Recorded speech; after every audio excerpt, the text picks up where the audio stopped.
Hey everybody, this is Joseph Mayo coming to you from Las Vegas, Nevada.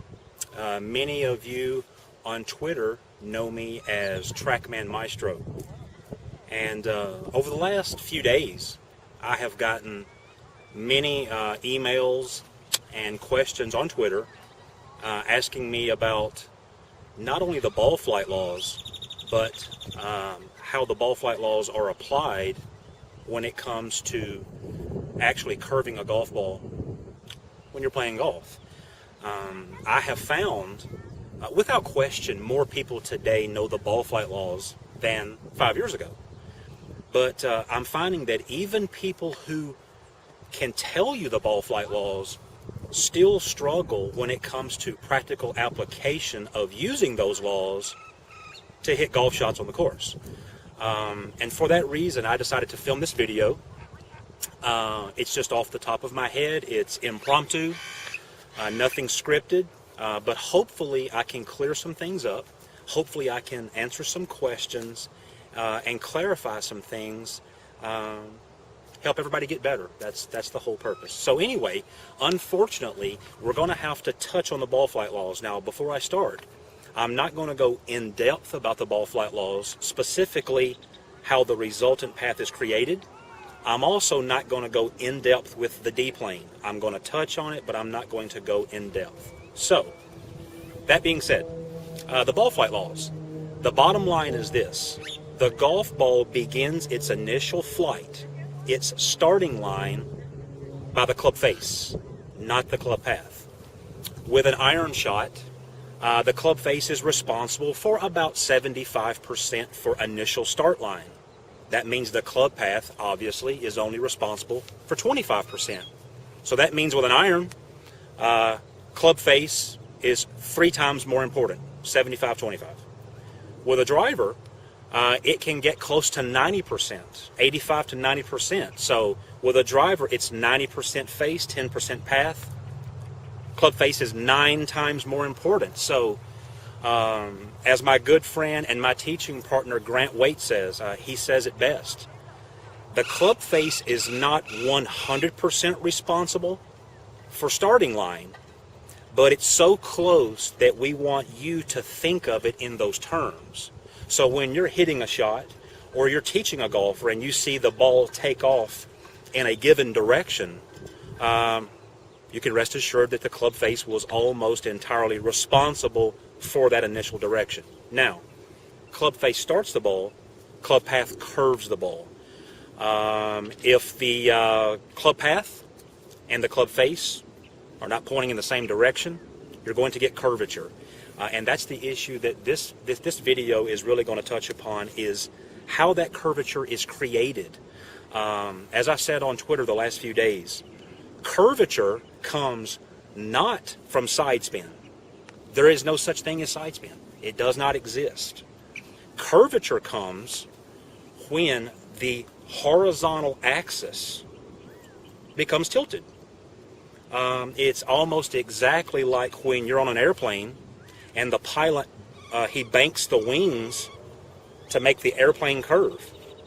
He is tilting the horizontal axis that the wings are on to produce curvature in the airplane. That's it.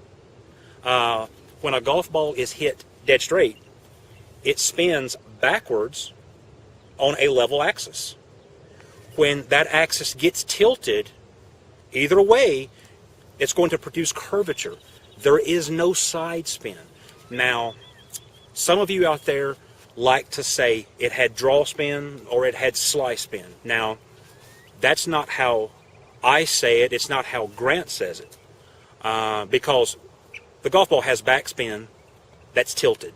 But if you want to use draw spin, slice spin, that's fine with us because we understand what you're trying to say, and we accept that. What we will not accept is when you say backspin counteracted side spin, because no.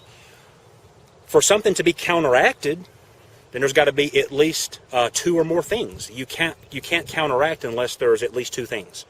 So when someone says that backspin counteracted the side spin, that means there was backspin and side spin, and we will not accept that. So if you want to say hook spin, draw spin, that's fine. But we've got to get out of the terms of thinking that backspin counteracts side spin. So, anyway, now that we've got that covered, club face starts the ball, club path curves the ball spins in one direction on an axis. If the axis is tilted, that produces curvature. Now, let's take that to how to hit a functional golf shot. If we agree, and I hope that we do, that the club face determines where the golf ball starts its flight, and I'm assuming most of you would like to hit a nice high draw. That's what most of us want to do. So if we agree that the club face starts the ball, and I'm hoping that we agree that a draw shot starts out to the right of the target, then that means that we agree that the club face must be open to the target line to hit a draw. Ball starts to the right, face is responsible for where it starts, face has to be open. Now that being said, if we agree that the club face must be open to the target line to hit a draw, why would you ever want to rotate the face? Makes absolutely no sense. And when you think of it in those terms, you can see it doesn't make any sense to rotate the face to draw the golf ball. I'm going to grab my sandwich here.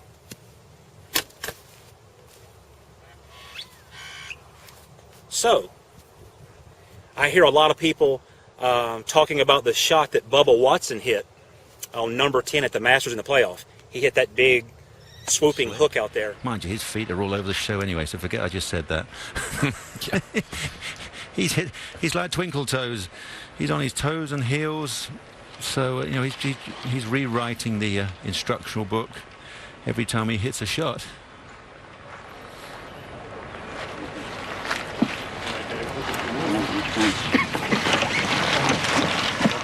Go with the front number to where the carry down. Yeah, just help. Yeah, fire with what you think. He's got a lofty club, seriously lofted. He told me on the range he hit a wedge, slightly helping, 176 yards on the range, so with a bit of adrenaline he might get 190. Yeah, this is 155.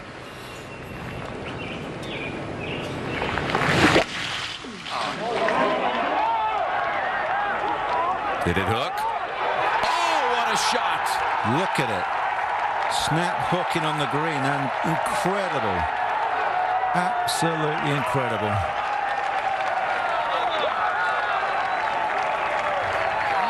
As we say in Britain, brilliant. And beyond. Oh my goodness.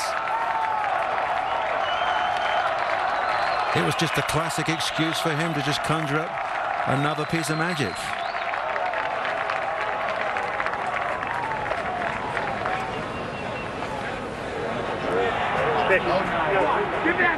Look at this action on it, too. Yeah. I've never seen a golfer screwing sideways with a wedge like that. He plays the game really unlike anyone else, and that's part of the reason why he's so popular. Arguably the longest player in the game. I can't tell you what Bubba Watson felt. Can't tell you what he thought. But I can tell you what he did. And you can rest assured that if there'd been a TrackMan sitting behind him the moment he hit that shot, his club face was pointed well left of the flag, because that's where the ball started. To make the ball hook like it did back to the flag, he swung even more to the left than the face was pointed. That's all he did. There's no rotation. None of that's going on. And let me take this a little bit further. The blink of an eye, the average human blink of an eye, lasts about 0.4 seconds, 0.4 of 1 second. Impact, the collision occurs in about 4/10,000ths of 1 second. That means impact is 1,000 times quicker than the blink of an eye. Now, that being said, if face rotation is what applied curvature to a golf ball, if it did, which it doesn't, but if it did, Is there any way possible that a human being could consciously control any spin that you put on the ball? Is there any way that a human being could, in any way close to control the curvature of his golf ball, could he control a moment in time that's 1,000 times faster than the blink of a human eye? I say that's absurd. So, the bottom line is this. Rotating the face doesn't curve the ball, and if it did, we as human beings couldn't possibly control it. It's too fast. 4/10,000ths of a second, way too fast. So now, take it even further. I'm sure you've all heard of the robot Iron Byron or I think Ping Man. If we could take Iron Byron or Ping Man, and we could give him a 5-iron, doesn't matter, let's just call it a 5-iron. And we could clamp that 5-iron into his hands, his vise. And let's clamp that 5-iron in a position that is 3 degrees open to the flag. That way there's no rotation, there's no nothing. It's clamped into a robot. It's not moving. It is 3 degrees open to the target line.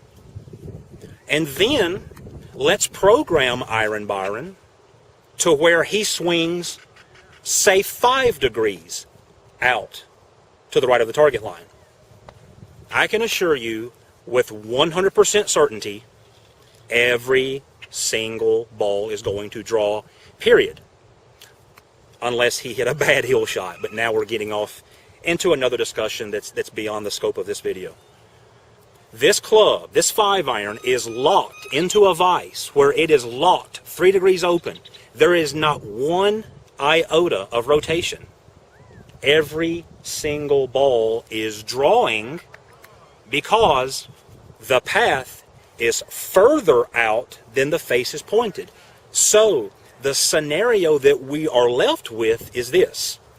A face 3 degrees open to the flag to start the ball there, and a club path that is 5 degrees open to the flag to cause the ball to curve back.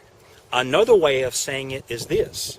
The face was open to the target line, but closed to the path. Now, what happens is this. Now, if I go too fast, I apologize. But I want to get this to where everybody can understand. When the golf club strikes the ball, and let's just say, for example, that this club face is pointed 3 degrees to the right of the target, but the club path is 5 degrees to the right of the target. What happens is this. The friction between the ball, the club face, the grooves. Once again, we're not going to get into a topic of friction. That's beyond the scope of this video. But because the club face was pointed somewhere here, but the path was somewhere here, it tilts the spin axis. That's all that it does. There's no wrapping around of the toe. There's no releasing of the club to spin this thing sideways. It is simply the face pointed there, the path pointed over here somewhere that tilts the ball. That axis gets tilted. It's still spinning in one direction, backspin, on a tilted axis, which causes the ball to curve. That is all that's occurring. Nothing more, nothing less. No side spin, no wrapping of the toe, no releasing. And as a matter of fact, when Grant and I are teaching seminars, we have a demonstration. Grant's still one of the best ball strikers in the world. In my opinion, he's the best demonstrator in the world. He can demonstrate any shot on command. And the one thing that I'll have him do is I'll have him open the face, hit a big draw, hold the face open. As you can see, there's no rotation. And then the next shot, I'll have him hit a big push cut. The face angle is the same. And TrackMan is sitting right there behind him verifying that the club face never changed. This is simply the starting line.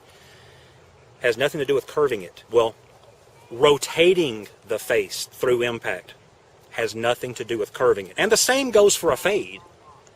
There is absolutely no reason to hold the face open and saw across the ball to hit a fade.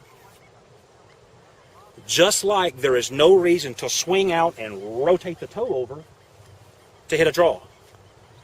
And in my opinion, teaching someone to try to do this to curve a ball or hold on and saw across it to fade it, potentially the most damaging advice that's ever been given ever in golf instruction. It has literally ruined people. It really has. Now, the last thing I want to touch on is club face rotation. Last night on Twitter, someone said, but Joe, the club face has to rotate. I never said there wasn't club face rotation in a golf swing.